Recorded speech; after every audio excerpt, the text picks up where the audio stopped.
नमस्कार, आप देख रहे हैं प्रॉपर्टी प्लस। मैं हूं दीपक यादव। इस शो में हम बात करते हैं रियल एस्टेट सेक्टर की खबरों की, इंडस्ट्री एक्सपर्ट्स के जरिए विश्लेषण करते हैं इंडस्ट्री से जुड़े प्रमुख मुद्दों का और विषयों का।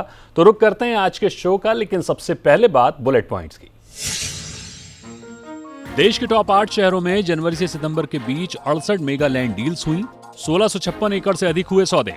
इनमें 590 एकड़ से अधिक रेजिडेंशियल्स के लिए, 147 एकड़ इंडस्ट्रियल एंड लॉजिस्टिक पार्क और वेयर हाउसिंग के लिए, डाटा सेंटर के लिए 119, 115 एकड़ मिक्स्ड यूज के लिए, तो वहीं 26 एकड़ कमर्शियल लैंड डील्स के मामले में हैदराबाद रहा अव्वल। हैदराबाद में हुए 46% सौदे, एनसीआर में 14% और बेंगलुरु का हिस्सा 13%। प्रॉपर्टी कंसल्टेंट एनारॉक की रिपोर्ट में खुलासा। चीन में रियल एस्टेट का सबसे बुरा दौर, निवेश घटा, बिक्री कमजोर हुई। कमर्शियल प्रॉपर्टी की बिक्री से आय में भी भारी गिरावट। निवेशक चीन के विकल्प में भारत और वियतनाम जैसे देशों का कर रहे रुख। भारत में रियल्टी निवेश की संभावनाओं और चुनौतियों पर इंडस्ट्री एक्सपर्ट्स के साथ खास चर्चा। 5 से 7% बढ़ी ग्रीन फील्ड कंस्ट्रक्शन की लागत। लेबर कॉस्ट में भी 8 से 10% की बढ़ोतरी। बढ़ती कीमतों के बाद भी जारी है बम्पर डिमांड। रियल एस्टेट के हर सेगमेंट में अगले 3 साल के लिए शानदार सप्लाई के संकेत। प्रॉपर्टी कंसल्टेंट सीबीआरई ने पेश किए बढ़ी लागत और सप्लाई के आंकड़े। नरेटको महाराष्ट्र के प्रेसिडेंट से ग्राउंड रियल्टी को लेकर बातचीत। बुलेट पॉइंट्स के बाद अब बात करते हैं रियल ट्रेंड्स की। चीन में रियल एस्टेट सेक्टर की हालत खस्ता हो चुकी है। National bureau of statistics of China ने आंकड़े जारी किए हैं। इस साल अक्टूबर तक रियल एस्टेट के निवेश में 8.8% की गिरावट दर्ज की गई है। कमर्शियल फ्लोर स्पेस की बिक्री 22% से अधिक गिरी है और कमर्शियल इमारतों की बिक्री से होने वाली आय में 26% से अधिक गिरावट दर्ज की गई है।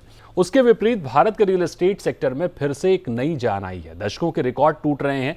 रिजर्व बैंक ऑफ इंडिया का हाउस प्राइस इंडेक्स सालाना 3.5% की रफ्तार से चढ़ रहा है। दूसरी ओर यूएई रियल्टी निवेशकों को आकर्षित करने में ऐतिहासिक बदलाव कर रहा है, जैसा कि अभी हमें वीजा नियम के बदलाव के तौर पर नजर भी आया। एक्सपर्ट्स मानते हैं कि चीन से निकल रहे निवेशक भारत, वियतनाम जैसे देशों को विकल्प के तौर पर देख रहे हैं। अब सवाल उठता है कि क्या वाकई भारत इस मौके का सही फायदा उठा पा रहा है। इसको समझने की कोशिश करते हैं, अवसर और चुनौतियों पर फोकस करने की कोशिश करेंगे। इंडस्ट्री एक्सपर्ट के नजरिए से हमारे साथ 2 खास मेहमान हैं, अमित गोयनका, एमडी नेसेस फाइनेंस, और Ravi Sinha, CEO track two realty. तो बहुत स्वागत है अमित जी और रवि जी आपका। तो सबसे पहले अमित जी आपके पास आते हैं। चीन में रियल एस्टेट शायद अब तक के सबसे बुरे दौर में है। खबरें हैं कि अंडर कंस्ट्रक्शन प्रोजेक्ट को पूरा करने के बजाय समाप्त किया जा रहा है। क्लस्टर डेवलपमेंट में इतना निर्माण हो चुका है कि पूरे के पूरे शहर घोस्ट सिटी बनते जा रहे हैं। चीन से ऐसे में प्रॉपर्टी निवेशकों का जो मोह भंग हो रहा है, भारत में इसे भुनाने की कितनी उम्मीदें दिख रही हैं? नमस्कार दीपक जी, ये बहुत ही उम्दा सवाल है। जो हम चाइना +1 की हम बात करते आए पिछले 2 साल में पोस्ट कोविड, उसको मुझे लगता है अब साकार होने का समय दिख रहा है, क्योंकि चाइना की दिक्कतें कम नहीं होती दिख रही है। लॉकडाउन चले जा रहे हैं, वर्कर अनरेस्ट है, और रियल एस्टेट में तो खैर बहुत ही ज्यादा दिक्कतें एक साथ। जब से एवरग्रांडे का जो डेट का मेल्टडाउन हमने देखा नवंबर 2020 में, साल भर से जो इनकी डेट कोलैप्स हुई है, लोगों ने अपने मॉर्गेजेस देने बंद कर दिए हैं, प्रोजेक्ट्स खाली जा रहे हैं, घोस्ट सिटीज बन रही हैं, और रुचि पूरी की पूरी सेल से निकल चुकी है, क्योंकि इनकम नहीं है, अनसर्टेनिटी है इनकम की, कंजम्पशन नहीं है, इकोनॉमी सॉफ्ट है, बैंक्स लोन नहीं दे पा रहे हैं, वो लोन रिकॉल कर रहे हैं, तो वैसे भी होम लोन बोरोइंग नहीं हो पा रही है। तो ये काफी अनस्टेबल इकोनॉमिक एनवायरनमेंट बना हुआ है कंज्यूमर के लिए भी और बैंकिंग सेक्टर के लिए भी। लोन का भार इतना बढ़ गया है कि और लोन लेने की क्षमता नहीं है। ऐसी कंपनियों में नए घर लेने की कोई भी रुचि नहीं रख रहा, जिसके चलते तकरीबन 45 से 50% की सेल्स में गिरावट भी आई है पिछले 1 साल में। तो ये बहुत ही एक चिंताजनक जो माहौल है, इसका पूरा पूरा फायदा भारत की तरफ रुख करता दिख रहा है। एक बहुत बड़ा पैसे का सैलाब है एशिया पैसिफिक की तरफ। तकरीबन $100 बिलियन से ज्यादा विदेशी निवेशक जो है वो एशिया पैसिफिक में निवेश करते हैं। अभी तक भारत को उसको सिर्फ 6% का फायदा हुआ है, तकरीबन 6 से 7 बिलियन डॉलर। इस समय वो पैसा जो ज्यादा से ज्यादा करीब 20-25% था, वो चाइना की तरफ जाता था। हमको अब लग रहा है जिस तरफ से अब वो पैसा है वो भारत की तरफ रुख कर रहा है, तो दुगना एफडीआई होने की संभावना है, जहां 6 से 7 बिलियन से लेकर 14 से 15 बिलियन डॉलर का निवेश अब इंडिया की तरफ अब रुख करेगा। मेरा अगला सवाल रवि जी आपसे होगा। चीन+1 पॉलिसी की हिमायत पूरी दुनिया कर रही है, ऐसे में भारत को विकल्प के तौर पर देखा जाता है। जाहिर है आज हमने एक अच्छे निवेश को आकर्षित भी किया है, लेकिन क्या हम चीन कि विकल्प के तौर पर उसका वो फायदा उठा पा रहे हैं जो उठाना चाहिए? अभी अमित जी ने एक बहुत अच्छा मुद्दा उठाया था कि सिंगापुर की जो सबसे बड़ी कंपनी है, वो नाम उन्होंने नहीं लिया है, वो बेसिकली कैपिटल लैंड है। कैपिटल लैंड का तकरीबन चाइना रियल एस्टेट का 1/3 इन्वेस्टमेंट कैपिटल लैंड की तरफ से है। लेकिन क्या हमारे लिए ये शर्म की बात नहीं है कि कैपिटल लैंड जब चाइना से बाहर इन्वेस्टमेंट की बात करता है तो वो इंडिया के साथ वियतनाम की भी बात करता है? क्या एक वियतनाम जैसा छोटा कंट्री हमसे कॉम्पीट कर रहा है? तो ये मुझे नहीं लगता कि बहुत इंकरेजिंग साइन के तौर पे मैं इसको देखता हूं। दूसरा, मैं चाइना के फंडामेंटल्स पे आता हूं, क्योंकि चाइना रियल एस्टेट पे जो मेरी स्टडी है उसके अनुसार सबसे पहला मुद्दा है, क्या ये जो स्लंप है चाइना रियल एस्टेट में, ये शॉर्ट टर्म है या लॉन्ग टर्म है? मेरे ख्याल से ये पोस्ट कोविड का शॉर्ट टर्म स्लंप है, क्योंकि चाइना गवर्नमेंट ने जिस तरीके से रियल एस्टेट पे क्रैकडाउन किया था, उस वजह से, चूंकि वहां प्राइस बहुत इन्फ्लेट हो गया था, तो क्रैकडाउन की जरूरत थी। और चाइना बड़ा स्टेट कंट्रोल्ड रेजिम है, वहां पे क्रैकडाउन की वजह से चाइना रियल एस्टेट में प्रॉब्लम्स आए। लेकिन पिछले 15 दिनों की जो रिपोर्ट आ रही है कि अब चाइना गवर्नमेंट सपोर्ट मेजर्स लेकर आ रही है, सपोर्ट मेजर्स पाइपलाइन में है। तो पहला मुद्दा यह है कि क्या ये जो स्लंप है ये शॉर्ट टर्म है या लॉन्ग टर्म है? मेरा मानना है ये शॉर्ट टर्म स्लंप है। दूसरा, इन्वेस्टर्स के आउटलुक से आप देखिए, एक इन्वेस्टर के नजरिए से आप चीजों को देखिए। क्या इन्वेस्टर्स अंडर डेवलप्ड सिटीज में पैसा इन्वेस्ट करने को तैयार हैं? नहीं, वो वेल डेवलप्ड सिटीज में जाना चाहते हैं। और हमारा टॉप 10 रियल एस्टेट मार्केट जो कहलाता है, वहीं पे बहुत सारे इश्यूज हैं। चाइना के पास 70+ वेल डेवलप्ड सिटीज हैं, हमारे और चाइना के बीच में एक ह्यूज गैप है। दूसरा, हमारा करेंसी जो है वो बहुत वीक है। पास्ट एक्सपीरियंस इन्वेस्टर्स का इतना बुरा रहा है कि वो जब इंडिया में आए थे, डॉलर 40 रुपए का था, उन्होंने 30% का प्रॉफिट बुक किया, लेकिन तब तक डॉलर 65-68 रुपए पर चला गया था और वो लॉस के साथ बाहर निकले हैं। तो एक इन्वेस्टर ये भी देखता है कि आपकी करेंसी का स्ट्रेंथ क्या है। दूसरा, हम ट्रांसपेरेंसी इंडेक्स की बात करते हैं हमेशा रियल एस्टेट में। इंडिया में आज भी तकरीबन 18 से 20 well established listed real estate developers हैं जिस पर इन्वेस्टर्स विश्वास कर सकें। चाइना में 100+ ऐसे डेवलपर्स हैं। तो जब आप नेक टू नेक कंपैरिजन करते हैं तो आपको लगता है कि अभी हम इन्वेस्टमेंट के लिहाज से बहुत पीछे हैं। ये एक मोमेंट्री फेज है, जिस मोमेंट्री फेज में चाइना में पैसा नहीं जा रहा है, तो हमारा 6% 7% से बढ़कर तकरीबन 12-13% चला गया है। क्या ये लॉन्ग टर्म में सस्टेन करेगा? इसको लॉन्ग टर्म में सस्टेन कराने के लिए जितने पॉलिसी मेजर्स की जरूरत है, वो पॉलिसी मेजर्स मुझे कहीं नजर नहीं आती है। हमने आज भी अपना कॉर्पोरेट टैक्सेशन से लेकर के बाकी लेबर रिफॉर्म से लेकर के किसी फ्रंट पे काम नहीं किया है कि इन्वेस्टर्स हमारी तरफ लॉन्ग टर्म से देखें। अमित जी, जाहिर है चीन प्रॉपर्टी के मामले में मैच्योर मार्केट है। निवेशक भी उन प्रॉपर्टी मार्केट को प्राथमिकता देते हैं जिनमें बम्पर ग्रोथ की संभावना हो, लेकिन वो मैच्योर हो। भारतीय रियल्टी सेक्टर में ग्रोथ की तो अपार संभावनाएं हैं। एक्सपर्ट्स को $1 ट्रिलियन का प्रॉपर्टी मार्केट भी दिख रहा है, लेकिन क्या इसी के साथ मैच्योरिटी भी दिख रही है? कुछ हद तक मैं रवि जी से सहमत भी हूँ, मगर हमारी दिक्कतें इतनी ज्यादा गहरी नहीं भी हैं। जहां हमारे पास 1 dozen commercial real estate graded developers थे, अब उनकी तादाद बढ़ती जा रही है। जैसे और डेवलपर्स लिस्ट हो रहे हैं, उनमें एफडीआई आ रहा है, उनके हाथ मजबूत हो रहे हैं। मुझे लगता है एक एक बहुत मच्योर सेक्टर को उभरते हुए हम देखते हैं। हम ये भी देख रहे हैं कि टियर 2 सिटीज में निर्माण बढ़ रहा है। जो हमने पिछले कई सालों से, मेरे साथ देखते देखते 2 दशकों से सिर्फ मुश्किल से 6-7 सिटीज को बनते देखा है। आज नए एयरपोर्ट्स का निर्माण हो रहा है, नई नई सिटीज का डेवलपमेंट हो रहा है, इंफ्रास्ट्रक्चर आ रहा है, रोड नेटवर्क आ रहा है। आज हाल ही में हमने एक $1 बिलियन का फंड अनाउंसमेंट देखा, फॉरेन बेस्ड है, अमेरिकन बेस्ड है, जो कोयम्बतूर, ट्रिवेंड्रम और ऐसे साउथ सिटीज पे ही फोकस करना चाह रहा है। उसको हैदराबाद, चेन्नई, बैंगलोर नहीं जाना, क्योंकि इन्वेस्टर्स को अपॉर्चुनिटीज के अलावा सेफ्टी चाहिए, उनको वॉलेटिलिटी कम चाहिए। इंडिया को पहले दिक्कत थी वॉलेटिलिटी की, क्योंकि जो सारे प्रोग्राम्स थे या जो सारे लॉज थे या जो कानूनी कार्रवाइयाँ थी वो काफी मुश्किल थी। अब काफी हद तक स्ट्रीमलाइन हो गई है, रेरा के आने से, आईबीसी के आने से, एफडीआई में रिलैक्सेशन आने से काफी हद तक फॉरेन इन्वेस्टर्स को ताकत मिली है यहाँ पे काम करने की। करेंसी वॉलेटिलिटी की जो रवि जी ने बात की डेफिनेटली है, मगर आप अन्य करेंसियों से कंपेयर करें तो इंडिया की करेंसी सबसे कम गिरी है। जहां तक अपॉर्चुनिटीज हैं, मुझे लगता है आज जिस हिसाब से कमर्शियल रियल एस्टेट का अब्जॉर्प्शन रहा है, सबसे ज्यादा पीक अब्जॉर्प्शन हमने 2019 में देखा था, तकरीबन 50 मिलियन स्क्वायर फुट का। ये साल 2022-23 तकरीबन उस आंकड़े पर ऑलरेडी पहुंच रहा है। तो मतलब कोविड के आते ही 1-1.5 साल में जहां वर्क फ्रॉम होम की चिंता बनी हुई थी, फ्लेक्सी वर्किंग की चिंता बनी हुई थी, जहाँ पे कोर ग्रेड ए एसेट्स नहीं चलेंगे उसकी चिंता बनी थी, वहां पे ऑलरेडी उतना अब्जॉर्प्शन हो चुका है। घर की जो बिक्री है वो ऑल टाइम पीक पे दिख रही है। बिल्कुल। तो जब ये स्टेबिलिटी, ये ग्रोथ, ये हम्म। स्ट्रॉन्ग प्लेयर्स की मात्रा, बिल्कुल। इनकी जो गवर्नेंस मैकेनिज्म और रेगुलेटरी फ्रेमवर्क जब दिखता है हम्म। तो इन्वेस्टरों का हौसला बढ़ता है। डेफिनेटली इंडिया में वो माहौल नहीं था, अब बन चुका है। और चाइना का जो रोज का एक जो नया इश्यू उभरता है, उस वोलेटिलिटी को, उस अनसर्टेनिटी को इन्वेस्टर्स नहीं झेलना चाहते। एक और सवाल रवि जी आपसे ये होगा कि यूएई ने जिस तरह से वीजा नियम को आसान किया है, उससे अनुमान लगाया जा रहा है कि 2022 में यूएई में 4000 मिलेनियर्स अट्रैक्ट होंगे, जो कि ग्लोबली लार्जेस्ट इनफ्लो है। 2022 में दुबई रियल एस्टेट सेल में 20.8 बिलियन की एईडी की बिक्री हुई है, जो बीते साल के मुकाबले 61% से भी अधिक है। भारतीय सबसे अधिक निवेश करते दिख रहे हैं यूएई में, तो इसके मुकाबले भारत कहां चूक कर रहा है? पॉलिसी लेवल पर हमें किस सुधार की जरूरत दिख रही है? देखिए, जब भी आप मैच्योर्ड मार्केट की बात करते हैं तो मैच्योर्ड मार्केट में मैं सिर्फ दुबई को नहीं रखता हूं, मैं उसमें यूएस और यूके को भी रखता हूं।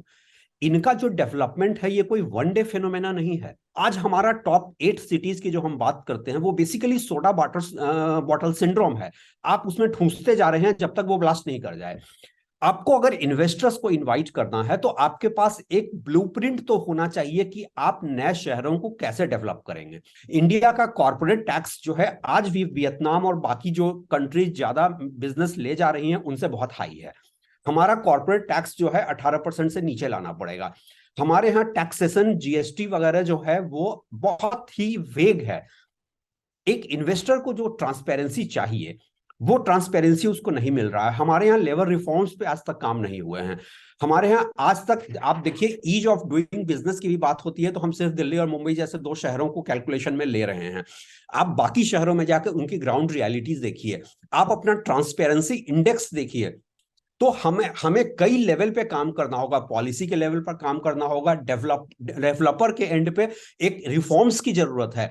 इन्वेस्टर्स के लिए मैं भी मानता हूं, मैं हमेशा कहता हूं कि इंडिया से ज्यादा अट्रैक्टिव डेस्टिनेशन कोई नहीं है, लेकिन हम उसको टैप पोटेंशियल और परफॉर्मेंस के बीच में जो हमारा गैप है वो गैप इसलिए है कि हम नंबर 1 हम सारा इन्वेस्टमेंट टॉप 10 सिटीज में चाहते हैं, हम टियर 2 सिटीज की तरफ नहीं देख रहे हैं। नंबर 2 हम पॉलिसी रिफॉर्म्स करने को तैयार नहीं है। नंबर 3 हम इन्वेस्टर्स को एक कंड्यूसिव एटमॉस्फेयर देने के लिए पॉलिसी में चेंजेस करने को तैयार नहीं है। एक आर्बिट्रेशन की बात कीजिए, सिंगापुर में अगर एक इन्वेस्टर पैसा लगाता है और वहां के लोकल प्लेयर ने उसको आर्बिट्रेशन में खींच दिया तो 4-4.5 महीने में सेटल हो जाता है। हमारे यहाँ एवरेज जो है वो 1400 दिन लगते हैं। मतलब कि मैं एक इन्वेस्टर पैसा लेकर मेरे पास आया है, मैं चाहूंगा तो उसको आर्बिट्रेशन में उसके 5 साल खींच दूंगा। ये सारे वो इश्यूज हैं जो बहुत क्रिटिकल हैं इन्वेस्टर्स के लिहाज से। अनफॉर्चुनेट रियलिटी ये है कि इंडस्ट्री नैरेटिव में हमेशा एक पॉजिटिव साइड पे बात हो रही है, हम ग्रे एरियाज जो हैं उसको अंडर द कारपेट सिर्फ डाल दे रहे हैं। बात यह है कि इस बात की एक्सेप्टेंस नहीं है। तो इस पूरी चर्चा के जरिए निष्कर्ष समझने की कोशिश करें तो एशिया पैसिफिक में $100 बिलियन का प्रवाह है, जिसका अभी तक भारत को 6 से 7% का फायदा ही मिला है। भारत में रियल एस्टेट के ग्रोथ का पहिया तेज होता दिख रहा है, लिहाजा आने वाले साल में निवेश 15% पर भी पहुंच जाए तो आश्चर्य नहीं होगा। चीन के रियल एस्टेट में जो दिक्कतें बनी हैं वो शॉर्ट टर्म हैं। चीनी सरकार तेजी से सुधार के कदम उठा रही है। ऐसे में समझने वाली बात है कि भारतीय रियल एस्टेट को और अधिक मैच्योर होने की जरूरत है। हालांकि भारत में ए ग्रेड डेवलपर्स की तादाद बढ़ रही है, जो कि अच्छा संकेत है, लेकिन अभी भी हमें labour reforms, contract enforcement, policy level पर और ट्रांसपेरेंट होने की जरूरत है। बहरहाल बहुत बहुत शुक्रिया करेंगे अमित जी आपका और रवि जी आपका हमारे साथ जुड़ने के लिए, और बढ़ते हैं अगले रियल ट्रेंड्स की ओर। तो रुक करेंगे अगले रियल ट्रेंड्स का, लेकिन उससे पहले लेते हैं एक छोटा सा ब्रेक, और ब्रेक के बाद सीबीआरई की एक रिपोर्ट पर चर्चा करेंगे।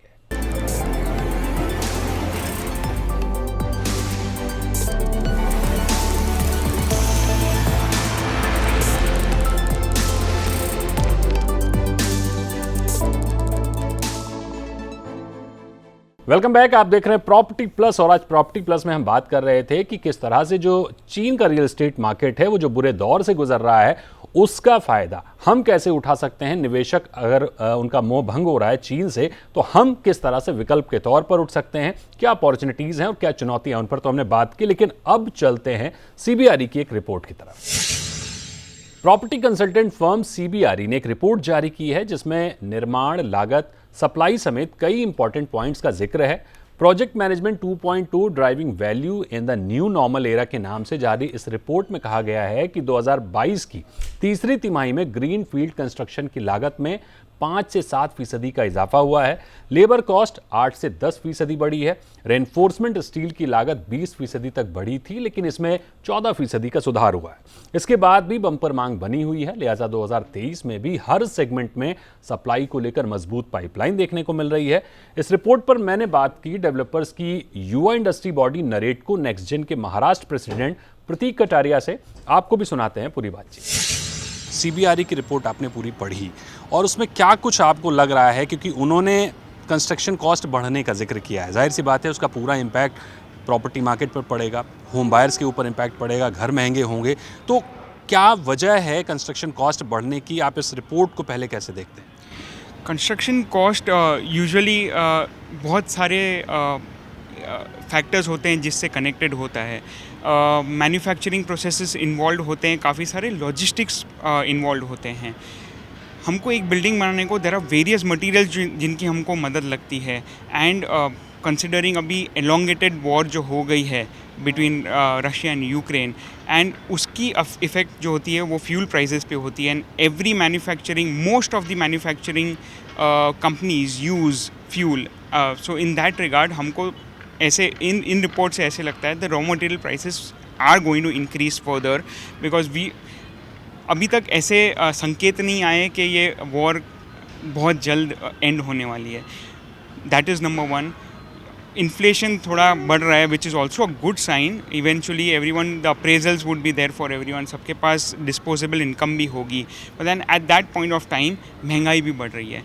सो उसको मद्देनज़र रखते हुए everything right, purchase power parity जो आप कंपेयर करोगे 6 महीने पहले से और अभी से, थोड़ा आपको ज़्यादा स्पेंड करना पड़ेगा। And that is the same for real estate developers. सबको उनको जो पहले स्पेंड करना है वो अभी ज़्यादा स्पेंड करना पड़ेगा। लेकिन सर अगर हम इस रिपोर्ट को देखें तो उसमें चौतरफा बढ़ती हुई लागत दिख रही है, क्योंकि ग्रीन फील्ड प्रोजेक्ट भी 5 से 7% बढ़ते हुए दिख रहे हैं।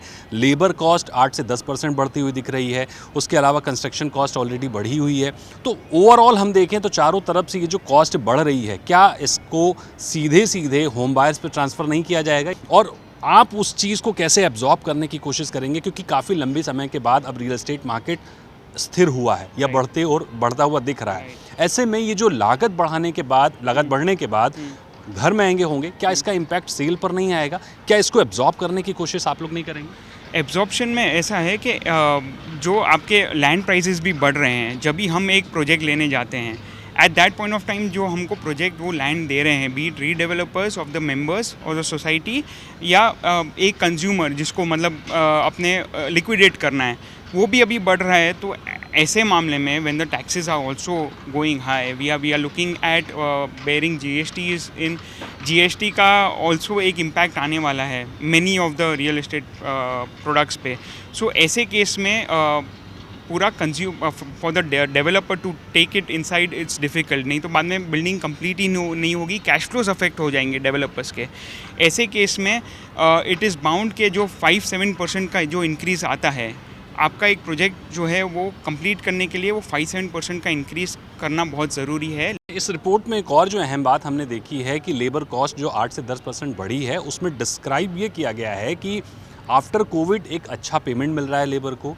जो पहले पेमेंट मिलता था उससे बेहतर पेमेंट मिल रहा है, उसके बावजूद लेबर की कमी है। तो क्या वजह है कि लेबर की कमी, स्किल्ड लेबर की कमी बनी हुई है, और इसको पूरा करने के लिए क्या कुछ आप लोग करेंगे? मॉडर्न टेक्नोलॉजी जैसे जैसे आते जाती है, जो स्किलिंग है, आज मैं भी खुद को अपस्किल कर रहा हूँ कोई चीज़ों में।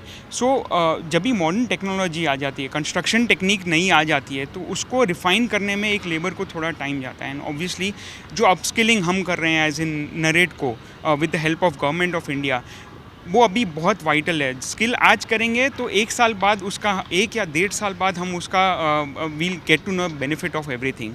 सो इवेंचुअली अगर हम इन्वेस्ट करते हैं स्किलिंग में, तो 2 साल बाद वो लेबर स्किल होगा, प्रैक्टिस करेगा, and then obviously will save time in developing that project, और उसका सीधा सीधा असर आ जाएगा कॉस्ट पे। 100 की सीधी बात यह है कि 2023 में भी रियल एस्टेट भले ही बेहतर करता हुआ दिखेगा, लेकिन प्राइस भी लगातार बढ़ते हुए दिखेंगे। यानी अब आपको अपने घर खरीदने के लिए अपनी जेब थोड़ी ज़्यादा और ढीली करनी पड़ेगी। तो आज के प्रॉपर्टी प्लस में फिलहाल इतना ही। अगले शो में होगी कुछ और ट्रेंडिंग मुद्दों पर बात। तब तक के लिए नमस्कार।